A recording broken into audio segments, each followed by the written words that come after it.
What's good, y'all, and welcome to my review for Wrestle Kingdom 18, ladies and gentlemen. Yes, we're back. I'm actually doing a Wrestle Kingdom review this year because you guys know that last year I ended up deciding not to review Wrestle Kingdom, at least not do a full video on it because I just wasn't feeling that show, man. I thought that was like the weakest Wrestle Kingdom that at least I had personally seen. I just didn't really feel like going through the trouble of making a whole review about it, but with this here, man, obviously, as you guys know, I mentioned this in previous wrestling videos that after WrestleMania 40, I'm done. I'm going to be stopping doing the wrestling reviews.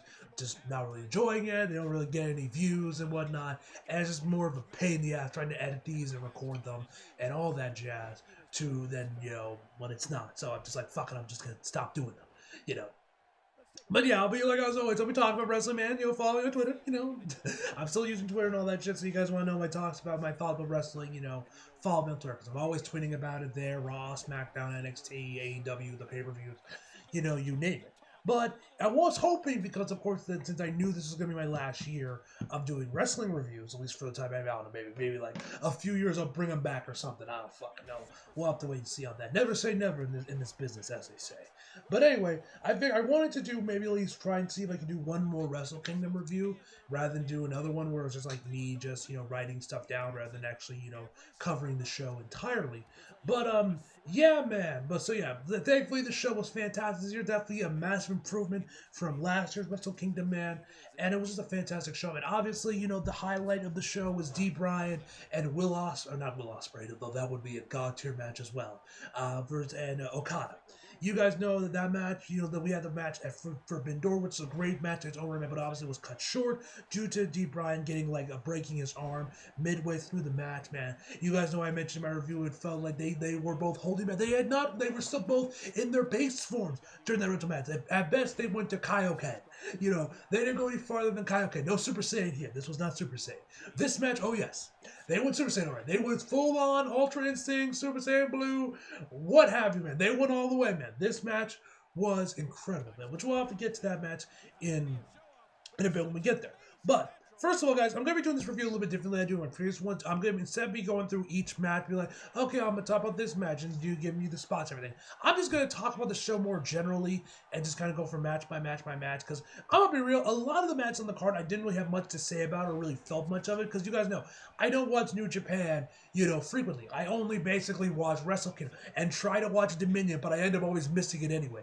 But I always only just really watch Wrestle Kingdom, and I mentioned previous videos why I only watch Wrestle Kingdom, man, because New Japan doesn't have a weekly show. They have only the pay-per-views, and just try to find the time to sit there and watch them where I've already got all this shit, and along with Raw, SmackDown, AEW, NXT, and all that jazz, man. It's just too much, man. I've had a weekly show on one day, hey, here's everything going in the storyline, and then here are the pay-per-views leading to it, man. It would be so much easier. I probably would be watching New Japan as well, but they just do all these random ass shows. I'm like, which ones are the important ones? Which are the bullshit shows?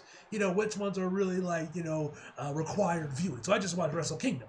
Sometimes I'll check out the G1 or maybe watch the finals of it, man, depending on how I'm feeling. But I always try at the very least to watch Wrestle Kingdom, which I have done, and hopefully I can start watching can consistently start watching Dominion, excuse me. But regardless of it, so yeah.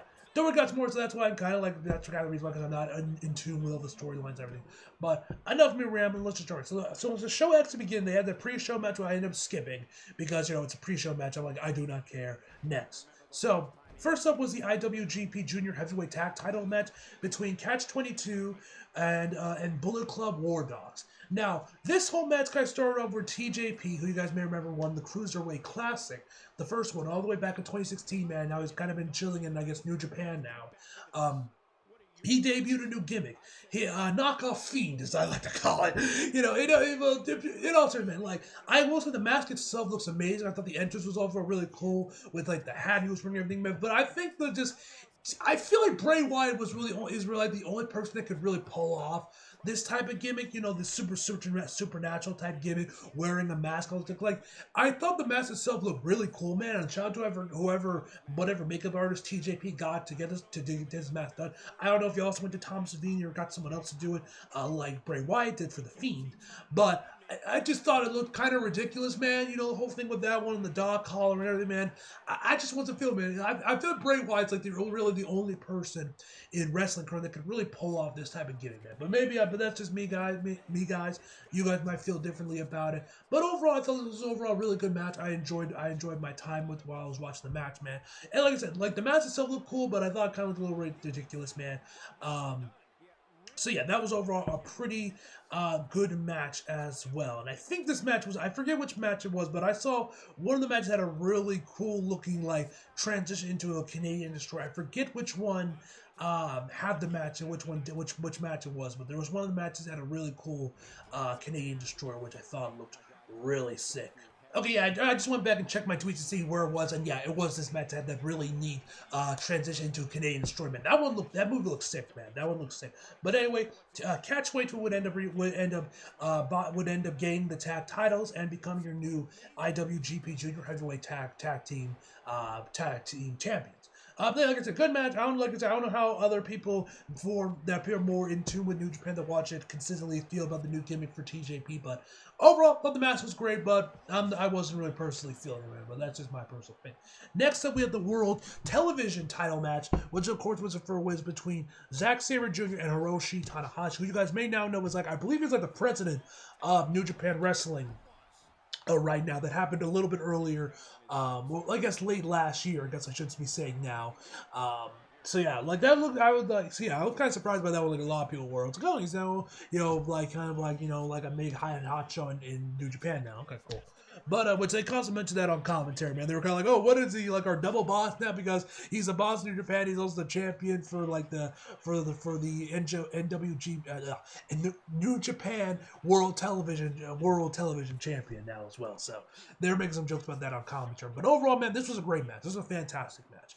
You guys know how much I love Zack Sabre Jr. Man. I have made this abundantly clear and singing this man praise since I first laid my eyes on him when I first started watching New Japan, man. The man is a technical wizard. I cannot tell you enough times, man. Just watch this man transition into various submissions, man. It's just something to behold, man. Like when he's like doing all these crazy submissions to go into pinfalls and then trading into other submissions. Like I think he went to like an arm bar and then switched into for a cross arm break or whatnot. Then like switch over to the other side to try and get it there, man. Some other crazy submissions, like of course getting that like octopus hold. I believe is what that move's called, where it's kind of like the Black Widow, man, but like an abdominal stretch, man, where you're like locking all the body parts together, like digging into like their ribs or whatnot. Just the man's a technical wizard, man. It was just a fantastic. And whenever he does that pinning combination where he like kind of like reverses backward, lays on his head, basically with his arms crossed, man, bro. Oh, that thing looks so clean, man. But yeah, this is a fantastic man. You guys know myself, Zack Sabre Jr.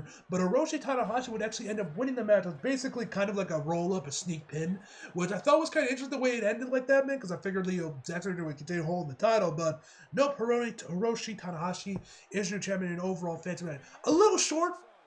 Honestly, I could have wished it was a little bit longer, man. I felt the match could have gone for like 5 minutes or something, man. But overall, this was a fantastic match, and I ended up really enjoying it. So then we had, and then the next two matches, man. I'm gonna be real. I was barely paying attention to either of these matches, man. I did not really find any of these matches particularly interesting. Like I said, this is probably due to the fact that I just don't watch New Japan consistently, man. Maybe to y'all who are consistent New Japan watchers, you guys may enjoy them might have gotten more out of them, but I personally did. I find them kind of boring. But Yuya Umaru, if I'm pronouncing it right, would end up winning his match, and the House of Torture would end up winning their match in the tag team. Next we had was the never openweight champion between Tama Tonga and Shingo Takagi, if I'm saying his name right. This was a great match as well. You guys know me, I love some Tama Tonga, man. I was a big fan of the Guerrillas of Destiny, man, back when they were part of the Bullet Club, man. And you guys may also remember he also had like apparently had some beef with Roman Reigns like years and years ago, man. That was kind of a thing back when Roman was still a big dog and all that shit. But first of all, I have to say, man, glad to see that Tama Tonga is back to wearing the beard, man. He has the beard once again, the long hair, got his old look back. Because you guys know, I believe it was like 2 years ago is when he kind of went to like short hair, shaved off his beard because he wanted to get more serious and becoming more of a singles guy. So that was the whole thing, man. That was the whole thing for 2 years, man. Always thought it looked weird, so I'm glad he kind of has the beard back, man, and long hair, man. Good to see it. Good to see it return. But this was a great match as well, man. This was actually a lot better than I thought it was going to be between these two men. And they ended up bringing it, man, in an overall great match, man. Some really close near falls, of course. Tom and Tom coming in with the RKOs, coming with a couple of RKOs out of nowhere, man. And yeah, this is overall a great match, man. Don't really got much to say on that. And Tama Tonga is once again champion, which you guys remember last year he also won the Never Openweight Championship at Wrestle Kingdom last year. So I've noticed it's been kind of a thing with Tama Tonga. He wins the championship at Wrestle Kingdom. That's been kind of a thing going on there. So next up was the IWGP tag title match between the Gorillas of Destiny and Bishimo, if I'm saying that right. This is overall a pretty good match as well. Like I said, this was another match I wasn't particularly interesting or really all that engagement. But overall, I was also, like I said, there's another match where I was kind of on my phone for most of it while I was watching the show, man. Just didn't really find it particularly interesting. But that was also a pretty good match as well with the Gorillas of Destiny. Ended up winning the match and of course become the new IWGP Tag Team Champions. So then we had Hiromu Takahashi versus El Desperado, if I'm saying that right, for the junior heavyweight championship, man. This was a great match, man. This was a great match. You guys, I mentioned before, Hiromu Tanahashi is definitely like one of the few New Japan guys I'm also pretty like. You guys remember that he had that one match with Will Ospreay. I forget which Wrestle Kingdom it was. I think it might have been the one that was like Kenny's final one when he was the IWGP IWGP Heavyweight Champion. I think it might have been that one, might have been the year after that one, but that match was fantastic, man.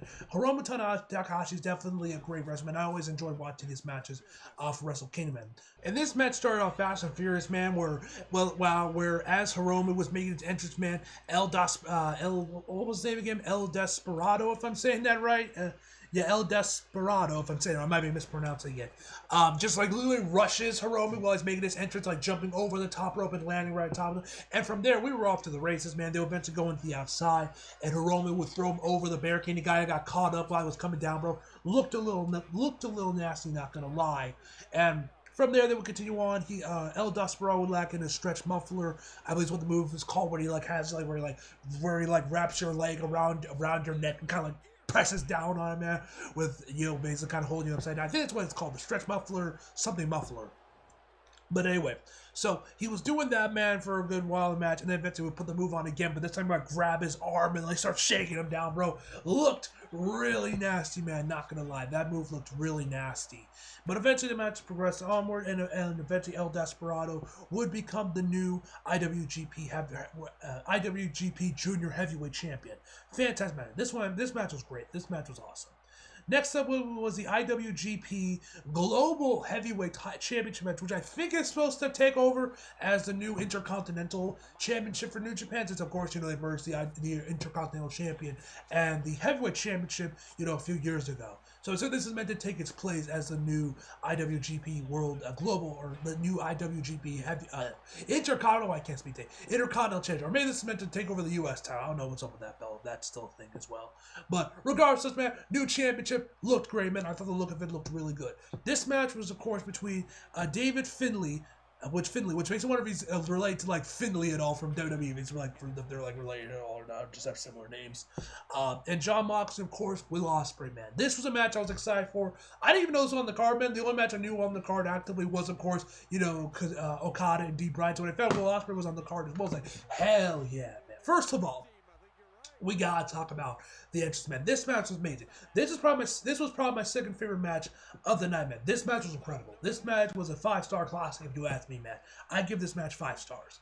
But anyway, so Jon Moxley comes out dressed up as Red Hood, man. Which, first of all, instant dub for that one, man. You guys know I love me some Jason Todd, man. So to see him dress up as Jason, he was doing his modern look he has when he was kind of kicked out of Gotham City by Batman, and it was just Red Hood Outlaw when the Outlaws were kind of kicked off the book, and it was just Red Hood. instead of Red Hood and the Outlaws. So he was kind of rocking that similar looking up that kind of mask. Looked like it was that from that era of Jason, and it looked amazing, man. It was making his entrance, man. And then there's Will Ospreay, bro. Oh my God, bro. Will Ospreay's entrance will probably go down as one of the greatest entrances in wrestling history, man. Because I don't know if I've mentioned this in videos at all, in my previous New Japan reviews or AEW reviews when he's made appearances on those shows. But I've had a sneaking suspicion that Will Ospreay is an Assassin's Creed fan. Like, first off, of course, he had the move called the Hidden Blade, which I thought, like, oh, Hidden Blade like Assassin's Creed, but I also thought maybe just thought it sounded cool. And then he had another move called the Leap of Faith. I'm like, okay, he's got to be an AC fan. This is too many coincidences for it to just be, just a coincidence. And then when he makes his entrance, I hear the Assassin's Creed Syndicate. First of all, shout out to Will Ospreay for using that theme. Obviously, it makes sense because, of course, he's British and that game took place during the Industrial Revolution in London, so it makes sense for him to pick that game out of the Assassin's Creed game. But also, I just think Syndicate is super underrated, man. I think Syndicate is a fantastic game, man. I love Jacob and Evie, man. I love that game when I was playing it, man. I still haven't finished it yet, but I love when I played it, man. I thought it was fun. I like the more lightheartedness of that game, man. Especially after a bunch of games were like super serious. I thought it was a nice change of pace, man. Jacob and Evie are honestly some of my favorite assassins of all time, man. I love those two, man. They had such amazing chemistry, man. And I just love them, and I just love their banter. They were so much fun, man. I thought it was cool with the gang wars and everything, man. And that was also like the last traditional Assassin's Creed game before they switched over to the new RPG style they went on with Origins and onward. So there's that too for a second. But I always loved Syndicate, man. So the fact that he was playing that one made it even more special for me because I love Syndicate, man. And then we see him come out. He's dressed up as Jack the Ripper from Ops of the Syndicate DLC. His hidden blade looked a little crooked though. Like, it wasn't particularly straight, but I was like, hey, whatever, I can let that slide, man. But yeah, man, this entrance was amazing, man. Yeah, this just confirmed this confirmed my suspicion that he was an AC fan. And then I'd never noticed before. I don't know if he just got this tattoo or not, but you can actually see throughout the match. You can actually see how, like, on his bicep, he has an Assassin's Creed tattoo of the logo with like wings around it, with like wings on each side, man. It looked cool, man. And so yeah, Will Ospreay is an AC fan, man. You love to see it, man. But this match, man, just a fantastic. This was a phenomenal match, as I mentioned before, man. So apparently, from what they were mentioning on commentary, this was originally meant to be just a one-on-one match between John Mox and Will Ospreay, but David Finlay managed to some way squeeze himself into the match, which I will say this one. I think all of us knew who's going to win this match, the second installment, because, of course, as we know, Will Ospreay just signed with AEW, so, he's no longer going to be part of New Japan. I'm sure he'll still make appearances here and there. Maybe he'll come back for a Wrestle Kingdom or some other show as well, maybe down the line, because I'm sure it's not exclusive contract, because Deep Bryan, of course, is jumping back and forth between AEW and New Japan sometimes. Mox has been doing it since he went to AEW, man. So I'm sure he'll still make appearances, but he is going to be an AEW superstar primarily. And John Moxley, he's an AEW superstar, makes a handful of appearances on New Japan. So it wouldn't make so, and while David Finlay is, of course, the only one that is signed to New Japan, at least that I know of, I'm assuming it because he is the leader of the Bullet Club apparently now, that is signed to New Japan and predominantly works in New Japan. So it wouldn't make sense to put your brand new title on either of the guys that are in another company that only make maybe a couple appearances on your show. It always makes sense to give it to the guy that's actually on, that you actually have contracted under to, of course, build the championship up. So I think all of us knew that Dave was going to win the championship regardless, man. But I won't be lying, man. I was still kind of hoping that Will Ospreay would take it. No lie, but it was still a phenomenal match regardless, man. So not Deep Bryan. We'll get there in a minute. Well, John Moxley and Will Ospreay apparently had started up an alliance where they were going to work together for they were going to call a truce for the first 5 minutes, just get rid of David, and then, of course, they'll be going after each other. Then they'll just start going after each other. So they started the match off with them going at each other. They ended up getting like 2 tables set up, and John puts him up there, man, to basically kind of tell Wells, hey, go for it. He does like a move off the top rope, man, that ends up sending him through the or maybe the table spot was later, but I think they did one tail spot with him, and then they did another tail spot with 2 of his goons afterwards. I think I could be misremembering, but there was a table spot. It was amazing. So eventually, I'm thinking that those 2 would start going at it for a while. But then, of course, David Finlay would come in there and he would break it up, man. Although the one thing that I felt was a little bizarre was, man, because you guys know a triple threat match is no DQ. So no matter what, chairs, tables, whatever, it's all legal. But this dude brought out the shillelagh. Yes, the shillelagh like his fucking Finley. You know, he brought it out a couple times, but the way he was doing it, man, and like it seemed like the ref was distracted, like it was still like a normal match, but they were still trying to distract the ref and all that when it was a no DQ match, and then like he like after he used it on I believe it was Will Ospreay on a on like a back DDT on the apron, man, or like a neck breaker on the apron, excuse me. He like throws it to like one of his guys, and then he hides it to make sure the ref doesn't see it, which I found kind of bizarre because of course this is a triple threat match. There's no DQs. I don't know why he's like acting like this is a normal match. Where you gotta hide the evidence or whatever. But you know, as the match would progress onward, man, of course Moxley starts bleeding. Like it was like 5 minutes into the match, and Mox was already bleeding. Like, bro, how do you bleed this quickly, this fast, bro? Like, I don't even know how he even does that half the time, bro. It's honestly I find it honestly just incredibly bizarre. But eventually they would kind of like fight out on the outside. And of course, his two goons would eventually come in there and break it up there and try to like stop either Will or Sean to win the match. So they would kind of get involved in deeper, and then those two would take care of them, and then step two tables and like and then I believe it was Will Ospreay did like a flip or whatever off the top rope onto them, man. Which I've noticed New Japan's tables aren't as good as WWE's tables because they seem to not break as easily as theirs. Because like one of the guys, I think he just tipped, he like hit hit both of them, but that guy just kind of tipped over to the side and just fell down there, while the other guy partially fell from the table. The table was still standing, and he was just kind of like stuck in there, where like it's like if most of his body fell out there, but so he's kind of like stuck. So yeah, there was that layer. I've been noticing that with a lot of New Japan's mom. I don't think their tables are as good as WWE's, or at least or as breakable as WWE, where they kind of like disintegrate like they do in WWE. They kind of seem a little bit more sturdier, at least to me, at least how it's come off to me, man. Then you of course had Moxley getting in some chairs, which by the way, one of the chairs he threw in there ended up hitting Will Ospreay like right on the face, man, which looked pretty nasty, not gonna lie.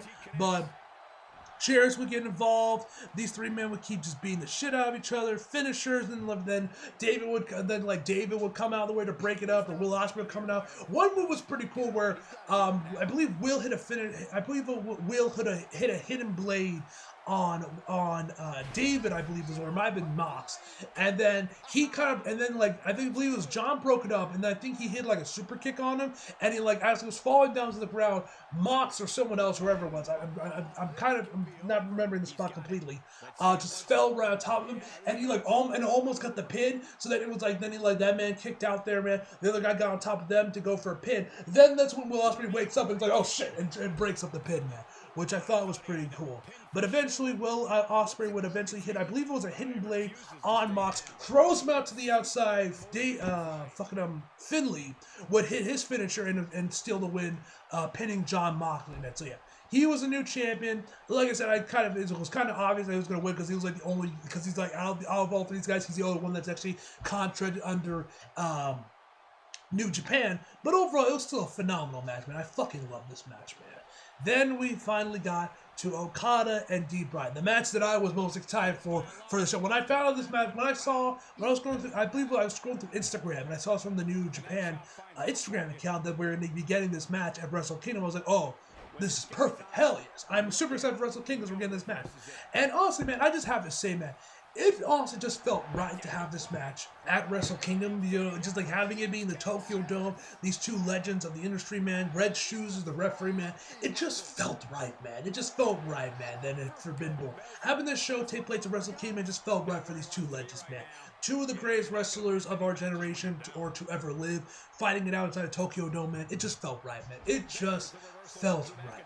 First of all, I have to say, bro, Okada's entrance was awesome. He had like his normal jacket, but it was all white. And then like this like UV light or whatever it was ends up like scanning down the lamp, ends up scanning down the jacket, and then it starts coloring itself once it's coming down. And it looked really cool. I don't know how that works, how that shit works. I am no light expert, but I thought that looked really cool as Okada was making his entrance. Of course, D-Bryan would make his entrance, man, still rocking the eye patch. Which, by the way, is the eye patch thing like legitimate? Does he have like a legit eye eye injury, or is that all storyline? I can't remember if it's ever been confirmed one way if he's like legit hurt or not with an eye injury or not. But whatever the case may be, D. Bryan comes in there, man, and then, man, this match was incredible. Also, I have to say, the Japanese crowd was a lot louder tonight than it usually is. I've kind of noticed, because usually, you guys know, Japanese crowds are usually pretty quiet. They don't really make a lot of noise. But I remember for this show, man, they were kind of a little bit more louder than I remember New Japan crowds usually being for Wrestle Kingdom. I might be wrong on that one, man, and they were about as loud as they usually were, but it sounded like they were a little bit loud at this show. And also, you guys may know, they also went back to this show being just one night rather than splitting it off into 2 nights like they've been doing for the past couple of years. So, yeah. Anyway, so the match was fantastic. Now, of course, D. Bryan was focusing on the arm, the Rainmaker arm, to, of course, make sure that Okada couldn't hit the Rainmaker. Okada is, of course, hitting the eye, the injured eye, and, like, eventually he, like, gets him down on the corner, on, like, one of the corners, and then just starts kicking him right in the eye, right where his injured eye is, and, like, rips off the eye patch, and then D. Bryan doesn't have the eye patch for the remainder of the match, man. While D. Bryan's, of course, hitting, like, targeting the arm, attacking the arm to make sure he can't hit the Rainmaker. Eventually, also going the outside, and Okada would hit DDT on the outside to D. Bryan on the floor, which looked nasty. Of course, Okada does this crossbody that like a running crossbody does on the outside, man. As usual, man. That one looked really great as well, but ended up getting countered into a running knee from D. Bryan. They would keep going, and of course they would do the usual thing we see in Japan, where they're like striking each other, chop offs or whatever, man. I love Japanese strong style, man. It's such an amazing form of wrestling, man. I always love watching these guys. I mentioned before, but New Japan, man, is looking just straight up like the enemy at times, man. With just how Japanese strong style is, man. I've noticed that. And I'm pretty sure I mentioned that in previous videos. But anyway, I'm not doing this match justice, man. Of course, go back and watch it if you didn't watch it already, man. Incredible match, man. But as the match would go on there, eventually, of course, Okada would hit the Rainmaker! Always love saying that. Yeah, man. So yeah, he eventually would get it in there, but of course he couldn't. But of course he couldn't capitalize and go for the pin because of his injured arm. D. Bryan would of course go for the label lock a handful of times, man, where Okada would be scrambling to get to the ropes, man, and kind of like moving around there, trying to grab his arm to get in there, but eventually Okada would still reach the ropes, man. Such an amazing match, man. Like, this match was a technical masterpiece, man. You were just watching 2 of the greatest wrestlers to ever live just creating magic in front of your eye.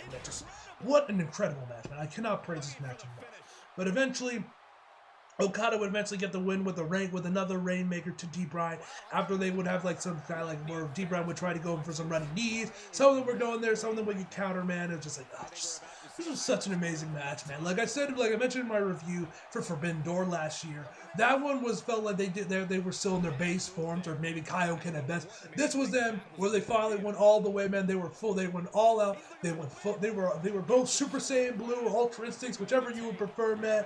They went all out for this match, man, and it was just a work of art to watch, man. Easily a 7-star classic, if you ask me. Yeah, just an incredible match all around, man, and definitely match of the night in my personal opinion. So then we, of course, had the main event, which, if you ask me, D. Bryan and Okada should have been the main event. That's a dream match, man. That should be the main event. Regardless, man. Fuck your championships. But the main event would be Tetsuya Naito and Sanada for the IWGP World Heavyweight Championship. This is a great match as well, man. I overall really enjoyed this one. They mentioned a lot of the storyline with this match, of course. I believe these two were both in Legados what was it? Los Delenabres de Japón, if I'm saying it right. I believe they were part of that phase, and they mentioned, of course, they both like came into New Japan at the same time, working in the dojo, and all that shit. They mentioned that constantly throughout the match, man. And, I'm sure people that are, like, really into New Japan, that are, like, constantly watching, and they probably got a ton more else mentioned than I did as someone that just watched the Wrestle Kingdom, man. But even without me having the full context of everything of the storyline leading up to this moment, and, of course, the commentary would also mention, of course, how Tetsuya Naito didn't really get a real shot as a champion because, of course, he got it right before the pandemic started and all that jazz, so there was that too. But, like, even as someone that that wasn't really well informed on, like, the current storyline leading into this match, the wrestling itself, man, was still fantastic, man. I thought this was overall just a fantastic match to watch, these two going at it, man. One spot that was really cool was where Tetsuya Naito was on the outside, and Sanada tries to, like, I guess, fake him out with, like, a suicide dive or whatever. He kind of fakes it now, where he like jumps over the top rope, but like kind of like holds onto the rope, pushes all the way back in there, and he's like on his feet, and like how he kind of like stays there for a second there. I think he was probably trying to make sure he had his footing going on. He probably didn't like land it perfectly before he finally like pulled himself back up fully. And I thought that spot was really cool with the fans, because you guys know Kofi does that sometimes, where like where it looks like he's about to jump over the top rope and do a massive dive or whatever, but he's just like, nope, just bounces right off the rope, man. It's kind of like that, man. I always think those spots are pretty cool, man. The Desperado, I think is what Naito's finisher is called, or something along those lines, was kind of a big theme match where he tried to keep getting it in there, and like eventually they would keep getting countered, or again, and of course, be a near fall. One of them didn't look the cleanest, man, and that one also ended up being a near fall as well. Also, Naito ended up just getting like had a cut, like, and a massive like gash right underneath like his eyebrow, like near the end of the match. It wasn't until like he like got the final pin with a beautiful Desperado to eventually win the match. I noticed he had like this massive gash right underneath his eyebrow. I'm like, what the fuck did he get cut? I don't know where it was, man. I don't know if you guys know which part of the mat where it looks like he got cut in, but yeah, he ended up starting bleeding. It was bleeding throughout like the last few minutes of the match. Don't know how that happened, but that was something I know, is that he started bleeding around the end of the match. So he is, of course, your new IWGP World Heavyweight Champion. So he's finally getting that second reign as champion to, you know, get a proper reign, of course, new, when he doesn't have to deal with the pandemic, and he can be like a proper champion with like a crowd and everything. Like, so, you know, good for him. I hope wish him nothing but for his championship reign. I hope it turns out better than his original one, where he had to deal with the pandemic and all that jazz.